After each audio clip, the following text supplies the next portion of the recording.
सनातन रूप से जगत कल्याणी मंगलदायी जैन धर्म की श्रमण संस्कृति एक अपनी अलग आदर्श संहिता लिए हुए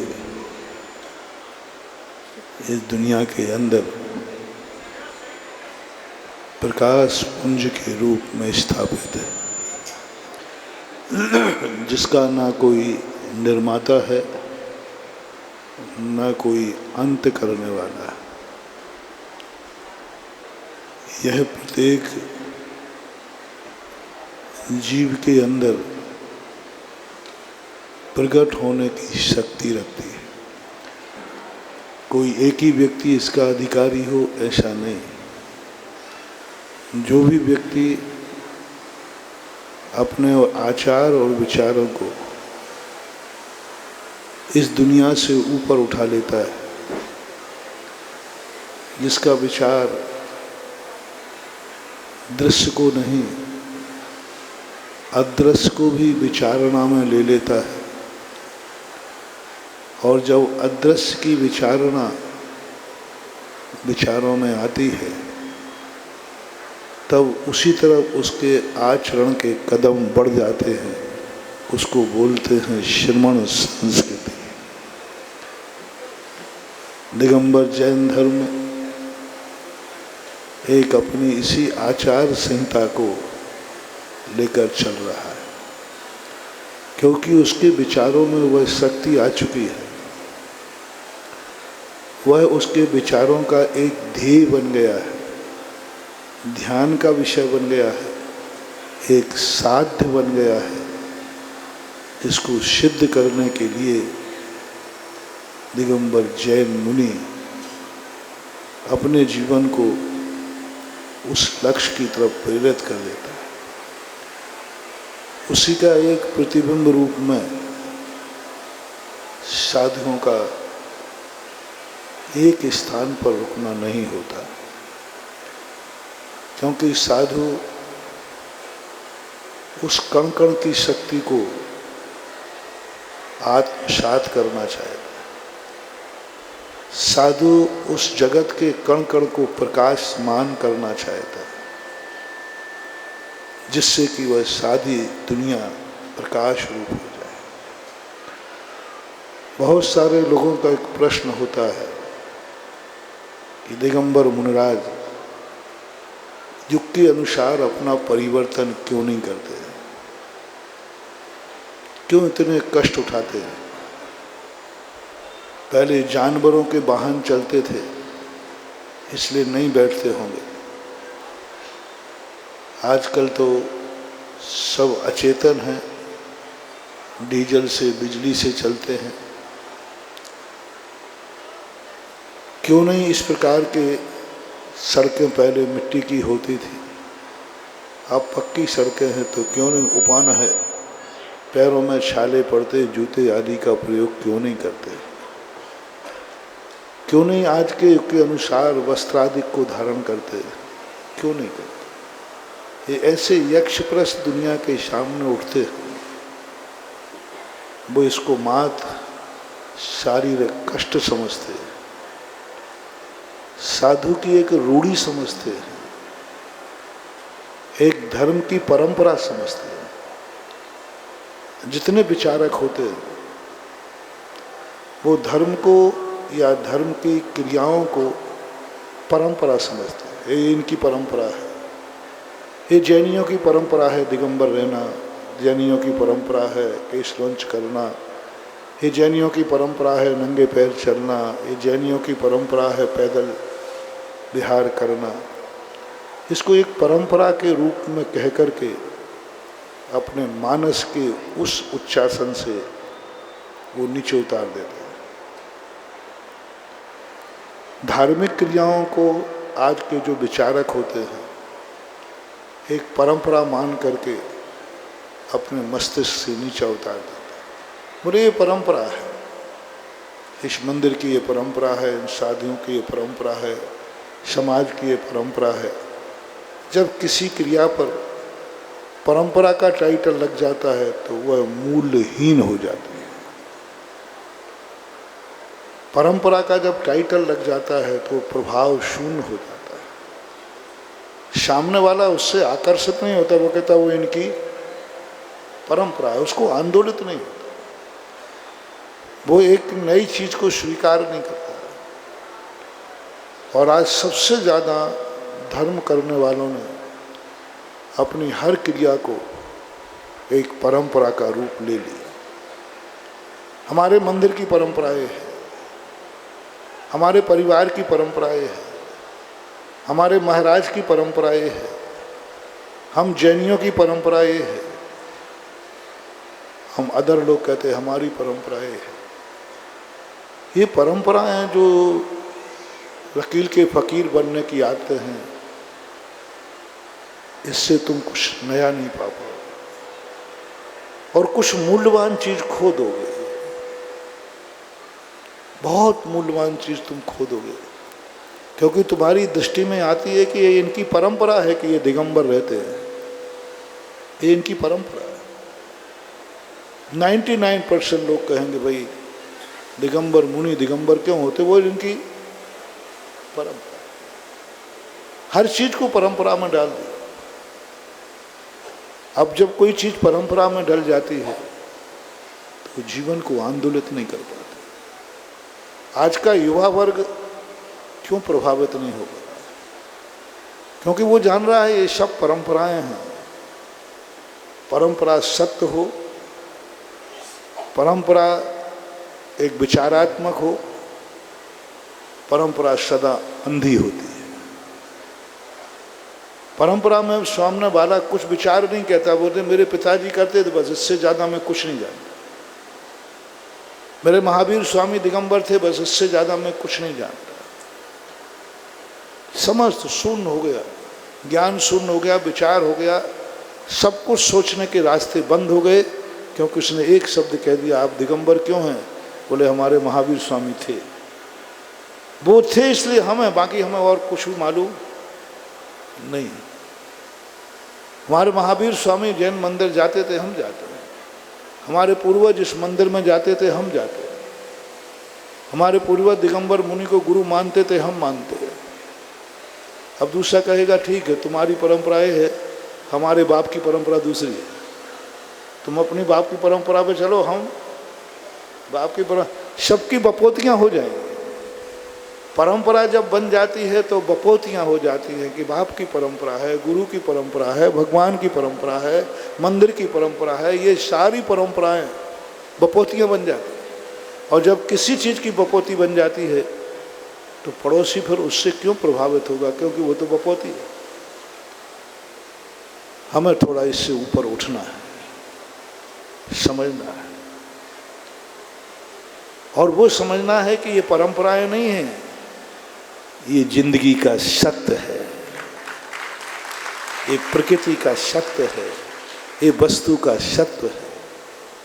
सूर्य के निकलना सूर्य की परंपरा नहीं है, ये प्रकृति की एक ऐसी नियत धारा है जिसमें जगत का कल्याण निहित है, जीवन निहित है।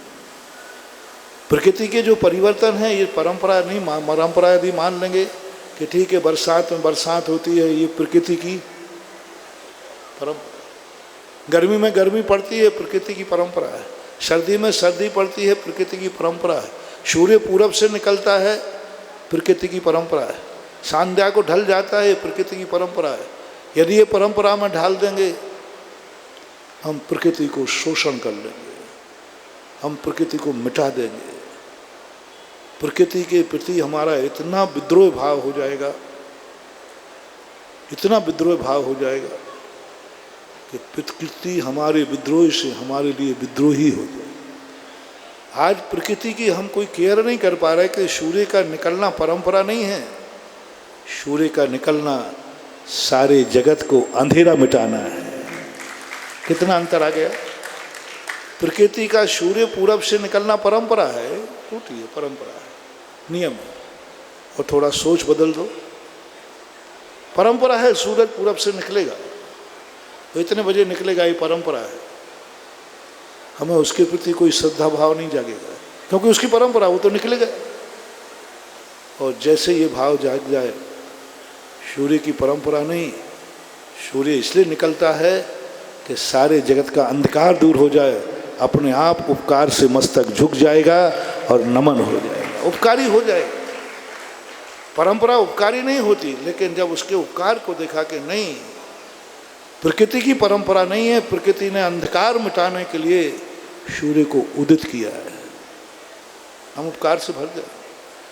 हम ये न समझें कि बरसात में पानी बरसता है, हम ये समझें कि प्रकृति बरसात में हमें सारे जगत का उपकार करती है। हम ये न समझें कि गर्मी परंपरा है, नहीं, प्रकृति को बरसात बुलाने की ये प्रक्रिया है कि गर्मी के बिना बरसात नहीं है। प्रकृति गर्मी नहीं दे रही है हमें, प्रकृति की परंपरा गर्म करना नहीं है। हम सोचते हैं कि प्रकृति गर्मियों में 4 दिन गर्म होती है, नहीं, गर्म नहीं होती है, वो बरसात की तैयारी करती है। बरसात की तैयारी है गर्मी। अब जैसे हम गर्मी को समझेंगे कि गर्मी बरसात की तैयारी हो रही है, हम गर्मी के प्रति घृणा भाव नहीं आएगा, क्योंकि बरसात से हमें प्रेम है और बरसात की तैयारी गर्मी है। ऐसे सर्दी को मान लेना, सर्दी है जो तुम्हारी बरसात में तुमने पाया है, उसका उपभोग करो, उसका उपयोग करो, अपने जीवन को उसकी उपयोगिता में लाओ। तो ऐसा ही दृष्टिकोण जब विचारकों का बने, इसलिए आज विधायक जी ने जो आपने बहुत अच्छी बात कही, बहुत अच्छी बात, कि साधुओं के जब चतुर्मास हो, प्रवचन हो, तो वृद्ध वर्ग पीछे बैठे, युवा वर्ग आगे बैठे। मैं इसका समर्थन, बहुत अच्छा वाक्य था। और आगरा के चतुर्मास का यदि इतिहास बनाना ही है, तो आज जो विधायक जी ने बात कही उसको मैं अपने मुंह से कह देता हूँ, हर बाप के आगे कल से बेटा बैठेगा। चिंता मत करना, माला पहनाऊंगा तो बाप को ही पहनाऊंगा, सम्मान में बेटे को नहीं करूंगा। लेकिन जो बाप अपने बेटे को, भरत चक्रवर्ती जब किसी मंदिर जाता था तो सबसे पीछे जाता था। सब लोग कहते थे नहीं पिताजी आप आगे चलिए, बोले नहीं हम आज सबसे पीछे चलेंगे। सारे परिवार को मंदिर भेजने के बाद मंदिर लास्ट में जाता था। उसके मंदिर जाने का नियम नहीं था, सारा परिवार मंदिर जाएगा, उसके बाद मैं मंदिर जाऊंगा तभी भोजन करूंगा। मंदिर जाने का नियम नहीं, मंदिर जाने का नियम नहीं था उसका। परिवार का हर सदस्य मंदिर जाएगा, उसके बाद मैं मंदिर जाऊंगा तभी भोजन करूंगा। यदि ये परिणाम, ये विषय हर परिवार का हो जाए। आज एक मोटिवेशन इस संबंध में देना चाहूँगा विधायक जी के इस वाक्य पर। केंद्रीय मंत्री जी हैं, सांसद हैं, सांसद मंत्री जी। मैं इस बात को कहना चाहूँगा कि हर व्यक्ति, यदि घर में तुम्हारे 2 काम पड़े, किसी एक सदस्य को रुकना पड़ेगा। कोई दुकान व्यापार खोलना पड़ेगा तो किसी एक को खोलना पड़ेगा। तो मैं चातुर्मास में एक नियम बनाना चाहता हूँ, बाप घर में रहेगा, बेटा पंडाल में रहेगा।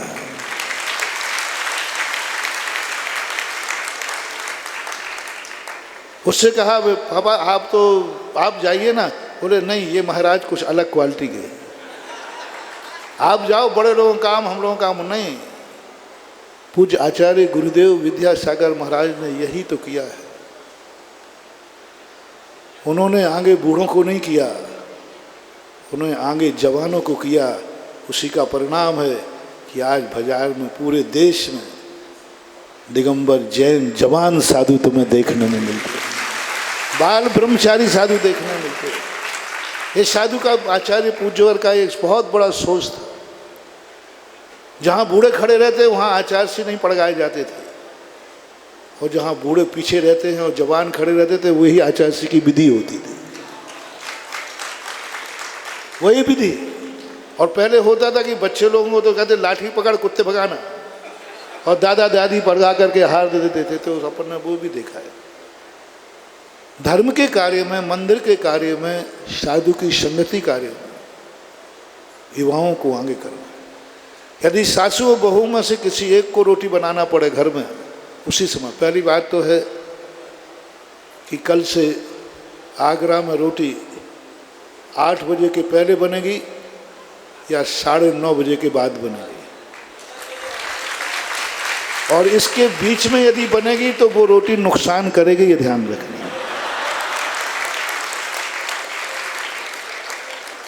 8 से 9:30 के बीच में किसी घर में रोटी मत बनाना। और तुम्हें मालूम है इस मंच से जो मुंह से निकल जाता है, अब चाहे वो अनायास निकले, गड़बड़ हो जाए, इसलिए 8 बजे के पहले बना लेना या 9:30 के बाद बनाना, क्योंकि वो समय तुम्हारे लिए एक ऐसा समय एकत्रित हो रहा है कि वो समय धर्म के लिए नियत हो रहा है, एक निश्चित हो रहा है, एक 4 महीने के लिए बाउंड हो रहा है, रेस्टेड हो रहा है। ये समय प्रवचन का समय। मैं कभी बताऊंगा, जो समय किसी चीज़ के लिए बाउंड हो जाता है, रेस्टेड होता है, उस समय में अन्य कार्य करना निषेधक है। जैसे मंदिर में अभिषेक का समय नियत है कि इस समय अभिषेक है, वो कोई भी समय हो सकता है, और वो निश्चित हो गया, फिर उस समय आप संसार के कार्य नहीं कर सकते, क्योंकि वो समाज के द्वारा रेस्टेड किया गया। वो समाज ने बैठकर एक निश्चित किया कि ये समय हमारा इतने दिन तक इस कार्य के लिए होगा, तो वो समय एक निश्चित बांध दिया जाता है। और उस समय यदि तुमने कुछ देखा, और उस समय यदि तुमने टीवी देखा, और आगरा वालों को तो पहले भैया ने कह दिया, आगरा वालों में कल से जिनवाणी चैनल और पारस चैनल, सारे जितने चैनल हैं सब आगरा के बंद रहना चाहिए। चैनल उनके लिए हैं जो अस्पताल में हैं, चैनल उनके लिए हैं जो मंदिर नहीं आ सकते, चैनल उनके लिए हैं जो साक्षात पंडाल में प्रवचन सुनना और टीवी पे प्रवचन सुनना, इतना अंतर है जितना जिंदा बाप में और बाप के मरने के बाद फोटो में, इतना अंतर है। एक जीवित बाप, क्योंकि वहाँ प्रवचन जो टीवी पे चलते हैं उसमें रेज नहीं होती, उसमें बरगना नहीं होती, साधु का वचन प्रमाणिक नहीं है। साधु जब अंदर चेतना से बोलता है, वो चेतना को कोई भी कैमरा आज तक कैच नहीं कर। जो शब्द बोलते समय अंदर से करुणा निकलती है, शब्द बोलते समय जो मंत्र आपके लिए मिलता है, शब्द बोलते समय साधु जी को एनर्जी भेजी जाती है, वो आज तक कोई कैमरा में कैच, और वो होती है शाम में। जैसे मान लीजिए ये आशीर्वाद दिया सबको, अभी मैंने ये लक्ष्य करके दिया सबको, वही आशीर्वाद आप टीवी पर देखना, उनको दिया ही नहीं गया, अब इकाई के लिए आशीर्वाद मिलेगा।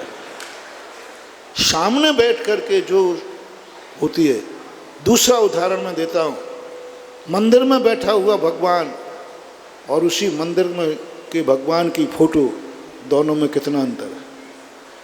भगवान के मंदिर के भगवान को आप छूते हैं नहाने के बाद, और उन्हीं भगवान की फोटो बिना नहाए भी जेब में रखे रहते हो कि नहीं? उन्हीं भगवान की, दूसरे भगवान की नहीं, उन्हीं भगवान की फोटो में देखें आप, मंदिर में आकर अशुद्धि में नहीं आती कोई महिला, और उन्हीं भगवान की फोटो यदि घर में टंगी हुई है तो कोई बात नहीं, है ना? दोनों में बहुत अंतर होता है। इसलिए आगरा वालों को तो अपना एक समय फिक्स करना पड़ेगा, और वो जो समय फिक्स करने के लिए यदि फिर भी आपको ज़रूरत पड़े तो कल से मैं हो सकता है एक आध बार खड़ा भी करूं, बहू आगे बैठेगी, सासू पीछे बैठेगी, और घर में किसी एक को छोड़ना है तो सासू घर में रहेगी, बहू पंडाल में रहेगी। और तुम्हारे लिए भी बता दिया है, हर बाप के आगे एक बेटा जरूर बैठा रहना चाहिए, और जिस बाप के आगे बेटा नहीं होगा, ध्यान रखना उसको फिर कभी बेटा मिलेंगे ही नहीं। हर धार्मिक कार्य में बेटे को आगे बैठाना, बेटा तू आगे बैठ, मैं तेरे पीछे। यदि ये मोटिवेशन सारे जगत का हो गया महानुभाव, फिर तुम्हें ये शिकायत करना नहीं पड़ेगी कि आज की युवा पीढ़ी बिगड़ रही है, आज की युवा पीढ़ी गलत रास्ते पे जा रही है। क्योंकि अच्छे रास्ते पर उसका पिता उसको लाते ही नहीं, वो कहाँ जाएगा। गलत रास्ते पर उसका दोस्त ले जाता है साथ में, गलत रास्ते पर दुनिया उसको ले जाती है। अच्छे रास्ते पर बाप तो आ जाता है, बेटे को लाते ही नहीं है, वो अच्छे रास्ते जानते ही नहीं, अच्छे रास्ते उसे पता ही नहीं, अच्छे रास्ते का उसे ज्ञान ही नहीं, क्योंकि कभी पिता ने उसको अच्छा रास्ता दिखाया ही नहीं। अच्छा रास्ता दिखाने के लिए हमें पहली बार साथ में चलना पड़ता है। इसलिए जो दृश्य रूप अदृश्य की तरफ, उसको परंपरा का टाइटल हमें हटाना है इस चतुर्मास में। और इस धर्म की परंपरा नहीं है, धर्म हमारे जीवन का सत्य है, धर्म हमारी श्वासों का सत्य है, धर्म हमारी आँखों का सत्य है, धर्म हमारे कानों का सत्य है, धर्म हमारी भोजन की थाली है, धर्म हमारा कर्म है, धर्म हमारी जिंदगी की एक एक क्रिया में जहाँ देखो वहाँ ही धर्म है। धर्म के बिना जिंदगी की श्वास भी नहीं है। ये जिस दिन तुम समझ जाओगे, धर्म को शिरोधार्य करोगे कि धर्म तो हमारा जीवन। धर्म को परंपरा मत मानो, ये रूढ़ियाँ नहीं है धर्म। जो बात मैं कह रहा था, दिगंबर होना कोई रूढ़ी नहीं है। एक बहुत अच्छा ऐतिहासिक संस्मरण, सुदामा जी जब द्वारका पहुंचे तो जब पता चला रानियों को कि ये श्री कृष्ण के मित्र हैं, सखा हैं, तो उनका बड़ा स्वागत किया। स्वागत करने के बाद उनको बहुत अच्छे कपड़े दिए गए, पैरों में बहुत अच्छे उपानह दिए गए, जूते बहुत अच्छे। अब राजा तो राजी के हिसाब से देगा। सुदामा ने बहुत मना किया, लेकिन रानियां नहीं मानी। उन्होंने कहा नहीं, आपको सब लेना पड़ेगा, ये हमारा प्यार है, प्रेम है, तो आप हमारे पति के बहुत सखा हैं, सकोच बस वो मना नहीं कर सकते। इतने में जब वो वहाँ से बाहर आ ही रहे थे तो श्री कृष्ण ने देखा, क्यों रे सुदामा, तू यहाँ इसलिए आया था कि सब बटोरने के लिए? इतने बड़े बड़े कपड़े तूने पहन लिए, ये जूते पहन लिए, ये हार मुकुट पहन लिए। तो अब मित्र तो मित्र की भाषा में बोलते, मित्र की भाषा होती है कन्हैया, जमान समान के बोल, मैंने कोई चोरी नहीं की है, तेरी रानियों ने दिए, मैं क्या करूं मना करने पर? अरे सुदामा, उन्होंने दी थी तो क्या है, लिया तो तूने है ना, तो मैं क्या करूं? इतने में रानियां आ गई। तो रानियां श्री कृष्ण से कहती हैं कि मुझे क्या इतना अधिकार नहीं कि मैं इनको कुछ दे सकूं? पर रानी तो सब एक हो गई, बोले ये क्या दादागिरी के, आप ही सब कुछ दे सकते हैं, मैंने दे दिया तो कौन सा अपराध कर दिया, कौन सा हमने तुम्हारी जन्नत लुटा दी। अब जब रानियां, जब कृष्ण जी के पत्नियां जब तुम्हारे पीछे पड़ जाएं तो तुम्हारी फिर वो तो तुम्हें मालूम है, मैं क्या बताऊंगा। श्री कृष्ण ने कहा मामला गड़बड़ हो जाएगा, और ये स्थिति बन गई तो सुदामा तो खिसक जाएगा, घर में महाभारत हो जाएगा। सुदामा ने कहा सुनो, बैठो, तुम नहीं समझ पाओगी, तुम महिला हो, महिला की बुद्धि रखो। तुम्हें मालूम, मैंने सुदामा के द्वारकाधीश होकर, नारायण होकर के मैंने सुदामा के पैर धोए। तुम्हें मालूम, आज तक मैं किसी को दरवाजे लेने नहीं गया, सुदामा को दरवाजे लेने गया। आज तक इस सिंहासन पर कोई नहीं बैठा, मैंने सुदामा को बैठाला और मैं नीचे बैठ गया। बोले क्या बात? बोले बस यही तो गर्व था, सुदामा वह तपस्वी है। मेरा मन यही था कि सुदामा को पूरी द्वारका घुमा करके तीर्थ बना दूंगे, लेकिन तुमने जूते पहना करके अब हमारी द्वारका तीर्थ नहीं बन पाएगी। इसलिए हमारे लिए सुदामा को नंगे पैर, जब तक तपस्वी साधु नंगे बदन और नंगे पैर रहेगा, जहाँ जहाँ पैर पड़ेंगे वो तीर्थ हो जाएगा, एनर्जी है। महावीर की परंपरा नहीं है कि नंगे पैर चलना, ये परंपरा नहीं है। महावीर के पास भी या महावीर के भक्तों के पास महाराज को 2 जोड़ी जूते की कमी नहीं थी, ये परंपरा नहीं है। महावीर ने कहा नहीं, तुम बोझ सकती हो, तुम्हारे पैरों में छाला पड़ जाने दो, लेकिन जिस भूमि पर तुम्हारा पैर पड़ेगा वो भूमि तीर्थ बन जाएगी और एनर्जी फुल हो जाएगी। जहाँ से पैर निकल जाते हैं वो जमीन पापों से मुक्त हो जाती है, पापियों के लिए कंपायमान कर देती है। पापी भी उस भूमि में पाप का विचार छोड़ देता है। इसलिए यह परंपरा नहीं है नंगे पैर चलना, महावीर की जगत कल्याणी भावना है। क्योंकि जगत में लोग पाप तो छोड़ नहीं पाएंगे, हर पृथ्वी को पापमय बताएंगे, लेकिन शादियों से कहा तुम नंगे पैर चल करके ये पापमय भूमि को पुण्यमय बना दो। दिगंबर मुनि निर्वस्त्र अकेला मात्र परंपरा नहीं है, मात्र अकेली आत्म साधना नहीं है। इस बदन से जितनी हवाएं छू के बहती हैं किलोमीटरों तक वहाँ सुभिक्ष हो जाता है। तुमने वस्त्रों से ढांक दिया सुदामा को, अब वो हवा सुदामा के शरीर को नहीं छू पाएगी और हमारी द्वारका का दुर्भिक्ष दूर नहीं हो पाएगा। तुमने पहना दिए बड़े बड़े जूते, अब मेरी पृथ्वी तीर्थ नहीं बन पाएगी। ये रहस्य रानियों ने जब सुना, ये रहस्य सुदामा भी नहीं जानते थे, ये रहस्य सुदामा भी नहीं जानते थे, ये रहस्य जानते थे कृष्ण। साधु भी नहीं जानता कि हमारी दिगंबर मुद्रा का क्या रहस्य है। रहस्य जानता है साधु का भक्त श्रावक, ये श्रावक जानता, ये पृथ्वी जानती है। हम तो एक ही सोच देखते हैं कि हमारे लिए इस प्रकार के साधन क्यों नहीं दिए गए, क्योंकि ये परिग्रह था, परिग्रह हमें विकल्प था, परिग्रह से हमें विकल्प होते थे। इसलिए हमारे कल्याण के लिए ये सब चीज़ें अलग कर दी गई। हमारा सोच इतना ही है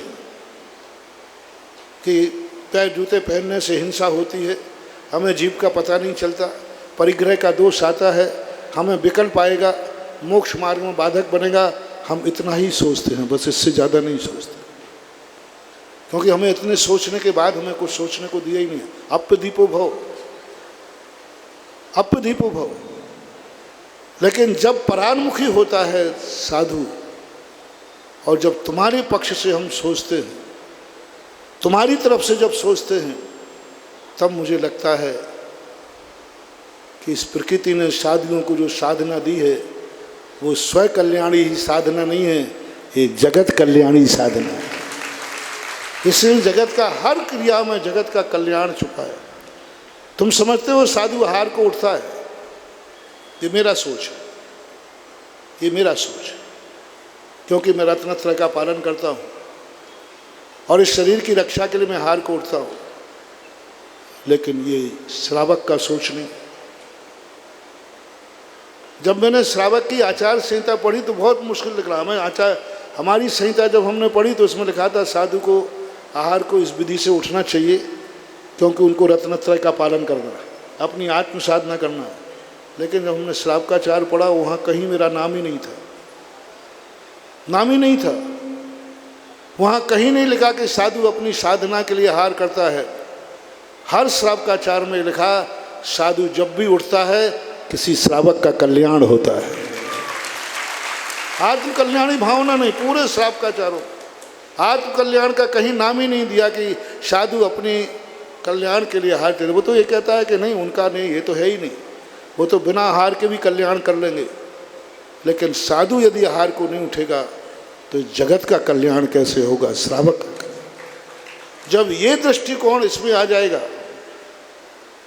आप समझते हैं कि भगवान का अभिषेक करना उनकी परंपरा है? नहीं। परंपरा होगी आप पुजारी से करवा दोगे, परंपरा होगी आप नौकर से करवा दोगे, परंपरा होगी आप 2 दिन करोगे और ख़त्म कर दोगे। भगवान की अभिषेक परंपरा नहीं है, तुम्हारे जन्म जन्म को पापों को काटने का एक उपाय है। अभिषेक परंपरा नहीं है, अभिषेक जीवन है। मंदिर परंपरा नहीं, जीवन है। तो धर्म को जब हम अपनी जिंदगी से जोड़ देते हैं तो मेरा दावा है आज का युवा वर्ग परंपरा को स्वीकार नहीं करना चाहता है। वो कहता है धर्म मेरी जिंदगी से जोड़ दो, मैं धर्मात्मा होने को तैयार। उसको जोड़ो, धन से जोड़ो, उसके पंचेंद्रियों से जोड़ो। वो जो चाहता है उसको धर्म में बता दो ना। उसकी चाहत के विरुद्ध चलेंगे वो दूर भाग जाएगा।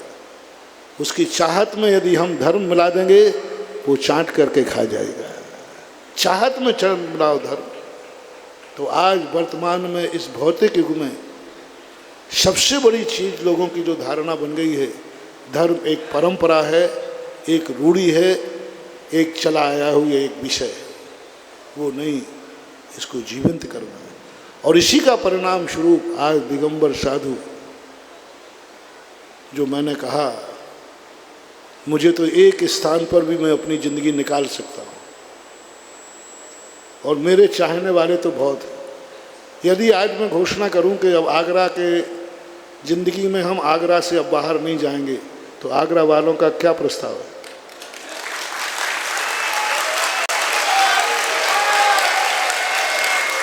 देखो भाई, ऐसे ही तालियां मत बजाना, कहीं हंसी हंसी सांची नहीं हो जाए और बाद में कहोगे कहाँ की आफत हो गई, चतुर्मास करा के तो सिर ही पड़ गए महाराज जिंदगी भर के लिए। फिर बाद में तो नहीं पछताओगे? पक्का? तो फिर मुझे रुकने में बाधा क्या है?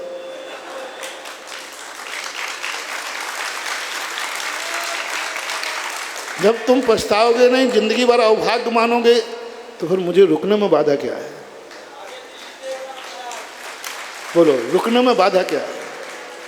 तुम्हारी सहमति है और मुझे तो कोई आपत्ति है ही नहीं, फिर क्या बाधा है? हो जाए घोषणा।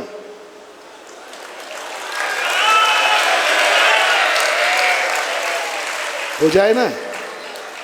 लेकिन ध्यान रखना,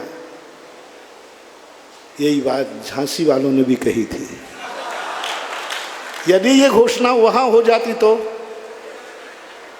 बोलो ना, क्योंकि उन्होंने भी यही कहा था। उनसे भी पूछा था कि मैं यहीं हमेशा रह जाऊं तो महाराज चतुर्मास करो, आप हमारे यहाँ चतुर्मास करो। तो मैंने क्या चतुर्मास की बात करते हो, चढ़ाओ जिंदगी भर का श्रीफल, महाराज सारी जिंदगी यहीं रहो। तो उन्होंने वो चढ़ा दिया। और यदि मैं वहाँ रुक जाता तो, और जब झांसी आया तो ललितपुर वाले भी, ललितपुर वालों के लिए क्या मैं भार था? बोलो ना, सौभाग्य। राजस्थान वालों के लिए क्या मैं भार था? आज 40-45 साल हो गए चतुर्मास करते करते, मैं तो कभी आज तक किसी को भार नहीं बना। मैं तो जहाँ जाता हूँ वहाँ की जनता सौभाग्य ही मानती है। पूज्य गुरुदेव आचार्य महाराज का ऐसा ही आशीर्वाद। जब सौभाग्य मानती है तो क्यों विहार करता हूँ? दुर्भाग्य माने तो विहार करना बात बनती है। क्या करें महाराज, वहाँ से इसलिए विहार करना कि उनको मैं भार लग रहा था। कौन बाप बेटे से अलग होता है? जो बेटा बाप को सौभाग्य माने, बाप बेटे को ना अलग करता है और ना होता है। लेकिन जब वो बाप बाहर बनने लग जाए तो फिर तो मुझे तो अभी ये दुर्भाग्य मिला नहीं कि मैं कहीं भार बन के रहा हूँ। मैं तो सौभाग्य लोग मानते हैं और सौभाग्य में से ही उठ कर के भाग देता हूँ। बोलो, ललितपुर झांसी या 40 साल पहले हर स्थान पर यही वायदा था, यदि मैं उनकी बात रुक कर के वहाँ रुक जाता तो क्या होता है? प्रदीप जी बोलो, नीरज क्या होता? बस वहाँ रुक जाता तो तुम्हारा कल्याण नहीं होता, और यहाँ रुक जाऊंगा तो जगत का कल्याण नहीं होगा, फिर क्यों वायदा करूं? यानी साधु का विहार इसलिए नहीं होता है कि वहाँ पुण्यहीन है, साधु का विहार इसलिए होता है कि दूसरे लोग भी इंतजार में होते हैं। तो ये मत समझना कि साधु विहार मात्र अपने लिए ही करता है, निष्परिग्रही होने के लिए करता है। महावीर स्वामी ने अनेकांतमयी है, तुम निरंतर विहार करते रहो, क्योंकि जिससे सारा जगत तुम्हारे लिए इंतजार करता है। और स्थितियाँ यही बनती हैं। हमें लगता है कि यहाँ बहुत प्रभावना है, बहुत उत्साह है। मेरा तो सूत्र है, फूल चुनने के लिए रास्ते में मत रुको, फूल चुनने के लिए रास्ते में मत रुको, आगे बढ़ो, गुलदस्ता इंतजार कर रहे हैं। जब भी आगे बढ़ता गया, फूल छूटते गए और गुलदस्ता आगे बढ़ते गए। तो इसलिए वो विहार करने की स्थिति बनती है। आज आगवानी में ललितपुर नंबर 1 माना जाता था, नंबर 1 माना जाता था। मैंने 4-5 बार माना, लेकिन वो तो फूल रह गया, आज आगरा गुलदस्ता बन गया।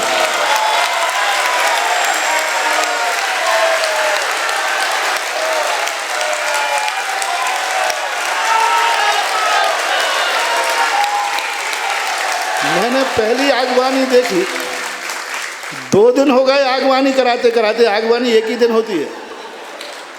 अरे कल मैं छिपी ठोला में क्या चला गया, मैंने कहा हो गया प्रवेश आज तो पूरा। तो मैंने कल ये मान लिया था कि अब आगवानी हो गई पूरी, क्योंकि कल ही आगवानी इतनी ज़बरदस्त थी छिपी टोला की।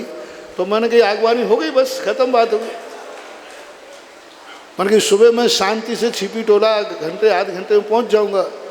अरे मैंने कि कल तो झांकी थी, आज तो पूरा रेला ही का रेला है। 2 दिन से रेगुलर आगवानी 2 दिन तक चल रही है। अभी पहली बार हुआ ललितपुर में 1 दिन की आगवानी, यहाँ तो 2 दिन की आगवानी हो गई, और चलना भी मुश्किल हो जाए। इसलिए मैंने तो यही सोचा है, रुको मत, आगे बढ़ते चलो। ये निरंतर धारा महावीर स्वामी ने जो बहाई थी, वो आज देखने में आती है कि तुम्हें लगता है कि यहीं सब कुछ है, आगे बढ़ो, शायद इससे भी कुछ अच्छा होता है, हो रहा है। झांसी से आया, झांसी में लोग कहते महाराज जी देखो कितनी भावनाएं थी, और आज मैं सच कहता हूँ, मैंने आगरा को कभी पसंद नहीं किया, क्योंकि जब भी आगरा का नाम आता हूँ मैं ऐसा देखता हूँ, मेरा दिमाग तो ठीक है, मैं कहीं से पागल नजर नहीं आता। जैसे आगरा का नाम आता तो मैं सिर पे हाथ लगाता हूँ, हे दिमाग तो ठीक तो है कि नहीं, क्योंकि आगरा मात्र एक चीज़ में प्रसिद्ध है, कुछ और चीज़ों में भी है लेकिन मैं पसंद कभी करता ही नहीं हूँ आगरा। लेकिन मेरे गुरुदेव जब भी आगरा का नाम आता है, वो दूसरा ऑक्शन नहीं देते, एक ही देते, आगरा।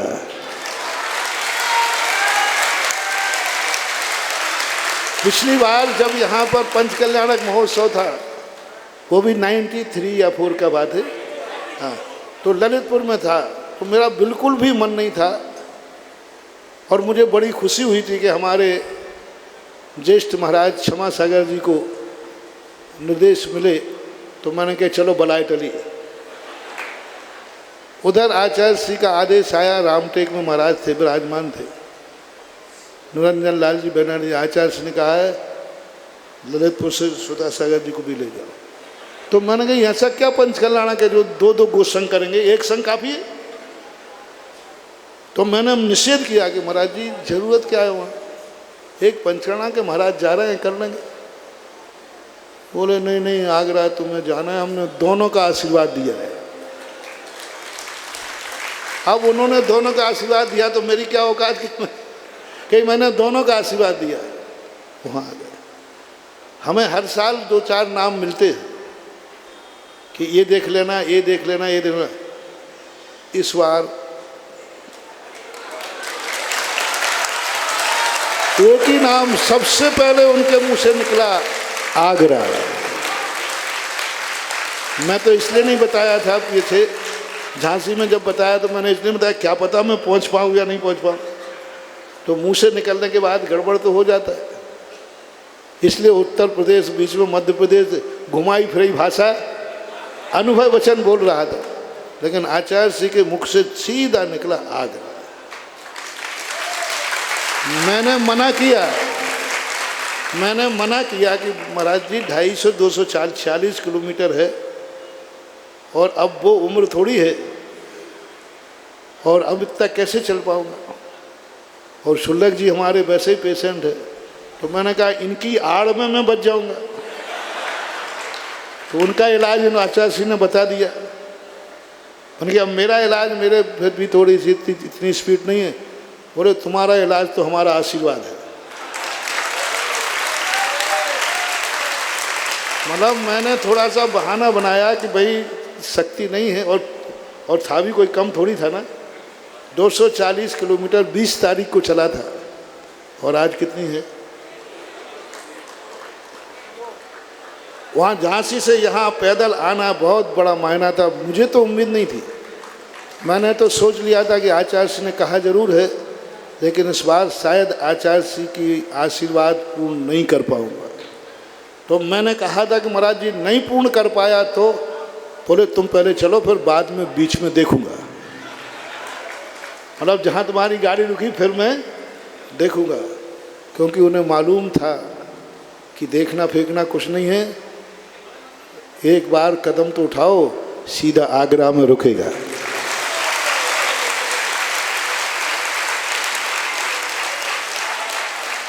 गुरु को विश्वास होता है, उनका आशीर्वाद का होता है। मैंने बहुत बार देखा, मैं कई बार कई चीज़ों में पीछे हट जाता हूँ, लेकिन आचार्य श्री के आशीर्वाद का मैंने चमत्कार देखा। तो उन्होंने जो आशीर्वाद दे दिया, कितनी भी विपरीत परिस्थिति आए वे आराम से निकल जाती है और उनका आशीर्वाद सफल होता है। आज तक अभी की तारीख में मुझे जो आशीर्वाद दिया गुरुजन ने, कभी आचार्य श्री का आशीर्वाद कमज़ोर नहीं पड़ा, बलजोर ही पड़ा। इतना बलजोर पड़ा कि अभी 4 दिन बाकी और हैं मैं चलने के लिए। 4 दिन बाकी हैं, अभी 5 दिन। आज तो 14 से, 14 से तो पूनम और चौथ, 5 दिन बाकी हैं। और तुम्हें मालूम है कि मैं प्रतिदिन 20 से 25 किलोमीटर चल रहा हूँ, तो 5 दिन में कितना जा सकता हूँ? अभी आगरा वालों अहंकार में मत रहना, अभी 100 किलोमीटर तय करने की हिम्मत है, बस आशीर्वाद गुरु का होना चाहिए।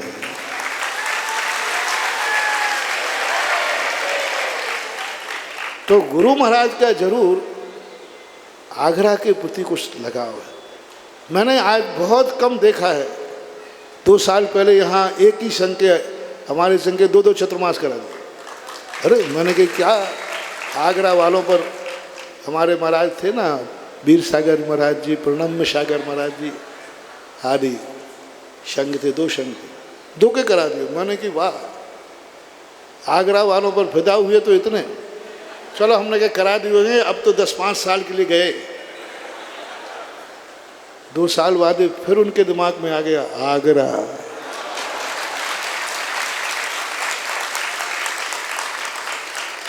ये गुरु की कृपा जो आगरा के ऊपर है, गुरु के मुख से जो शब्द निकल जाता है, समझ लेना उस शब्द से ही आगरा नगर को हम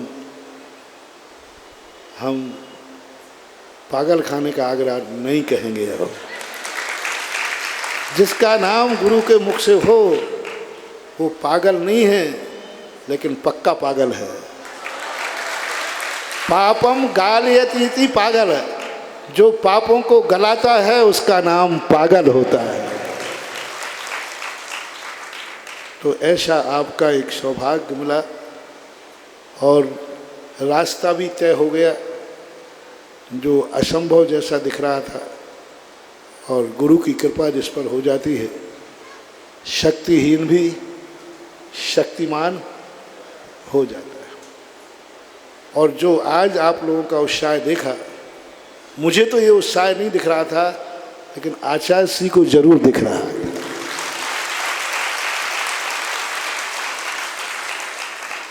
मैंने कहा अभी चतुर्मास हुआ 2 साल पहले, और आगरा वाले तो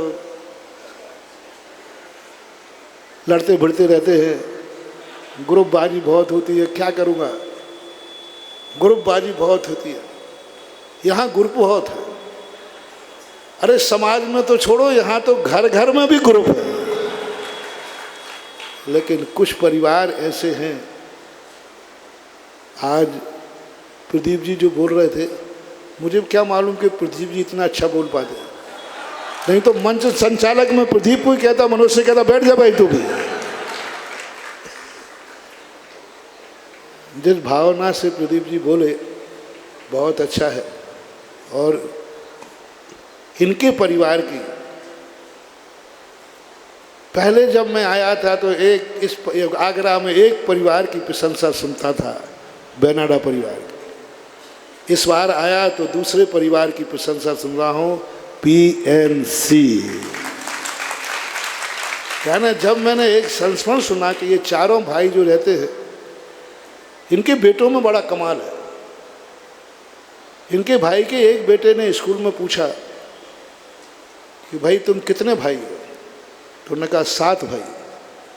आजकल कोई छोटे बच्चों के कोई 7 बेटे भाई सुन ले तो उसको 7 बच्चे, 7 बच्चे। आज 7 बच्चे पैदा करना तो ऐसे लगता है एक माँ बाप को जैसे कि विश्व का सबसे बड़ा 7 बच्चे। तो तेरे भाई कितने हैं? बोले 7 भाई कह दिया ना।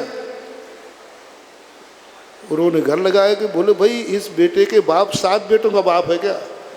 बोले हमारे घर में चारों भाइयों के बेटे एक ही रूप के माने जाते हैं।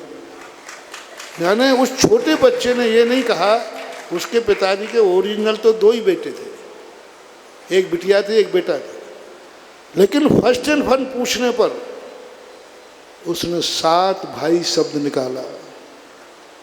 इस शुभ क्षण किसी ने पढ़ाया नहीं था, किसी ने लिखाया नहीं था।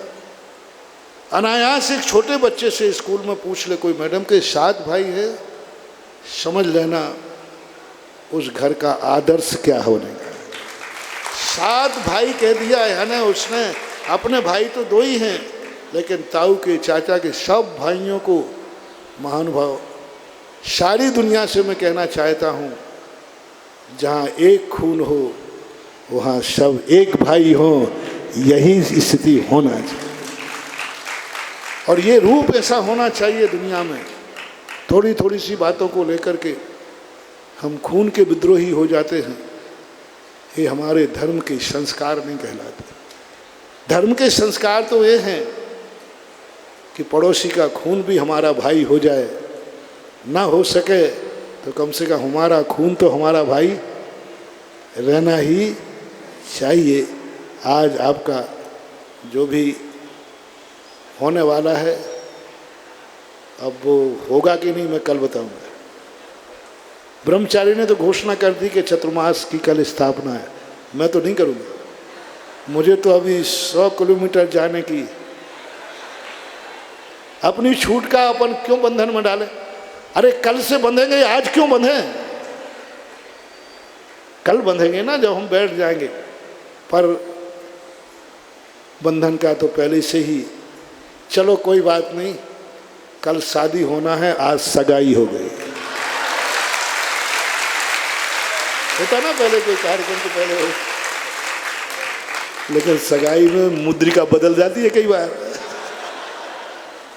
लेकिन भावना भाव कि आज का जो दिन है वो कल दिन भी ऐसा ही रहे और दीपावली तक भी ऐसा ही रहे।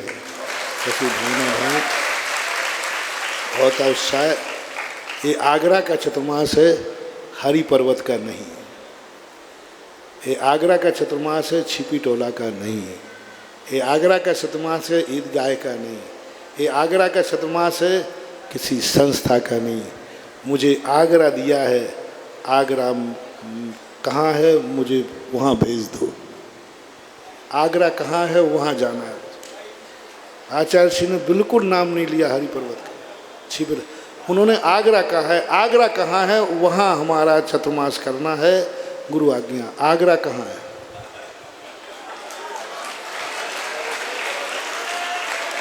आपसे पूछ रहा हूँ, एड्रेस बता दो, मैं भूल गया हूँ। मेरे गुरु ने कहा आगरा में चतुर्मास करना, आप लोग बता दो आगरा कहाँ है? कहाँ है? ये तो हरि पर्वत है। और कल गया था वो, उसके पहले वो सदर था, सदर पार्ट में। और इधर जाऊंगा तो जयपुर हाउस है, इधर जाऊंगा तो वो कमला नगर है, कमला नगर। मुझे आगरा चाहिए क्योंकि गुरु का वचन आगरा का है। मुझे आगरा में स्थान बता, एड्रेस बता दो, आगरा कहाँ है। और यदि आगरा नहीं हो तो मैं महाराज से कह दूं, महाराज जी आगरा दुनिया में है ही नहीं। मैं लिख दूंगा यहाँ हरि पर्वत मिल गया, छिपी टोला मिल गया, कमला नगर मिल गया, हाउसिंग बोर्ड मिल गया, सब मिल गया, लेकिन गुरुजी आगरा नहीं मिल रहा है। बोलो आचार्य श्री से आगरा में ये समाचार भेज दूं कि आगरा मिल ही नहीं रहा, आपने तो आगरा कहा है, और या भेज दूं कि आगरा मिल गया। बस आज के बाद कोई ये नहीं कहेगा कि महाराज का चतुर्मास हरि पर्वत हो रहा है। यदि तुम्हारे पास आगरा नाम का स्थान हो तो बता दो।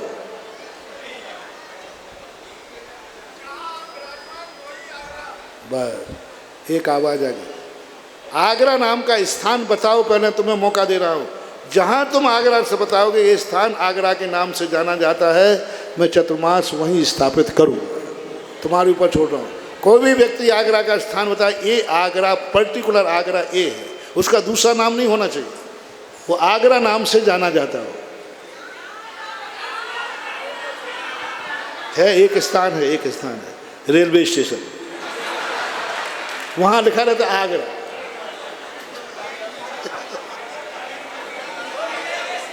रेलवे स्टेशन पे लिखा हो, प्लेटफॉर्म पे आगरा, वहां और कुछ नहीं लिखा रहता। हेलीपैड पे लिखा होगा आगरा। लेकिन तुम लोग बताओ चतुर्मास रेलवे स्टेशन पे करो, जहां आगरा लिखा हो वहां कर लो, दूसरा नाम नहीं होना चाहिए। 1 मिनट का समय आपको है, बाकी फिर मैं आगरा में चतुर्मास करूंगा। तो बस एक आवाज लगा दो अब, महाराज जहां आप चतुर्मास करोगे उसी का नाम आगरा होगा। जय हो, जय हो, जय हो।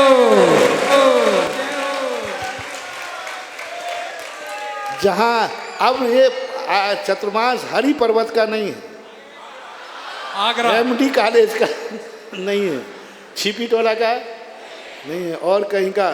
आपने प्रदीप बाबू भी बोले थे ना, इसी को यदि तुम 4 महीने 4.5 महीने का है इस बार, यदि ये शब्द आगरा के प्रत्येक बच्चे में दिमाग में बैठ गया कि चतुर्मास आगरा का है, फिर जरूर ये चतुर्मास आगरा का ही होके रहेगा।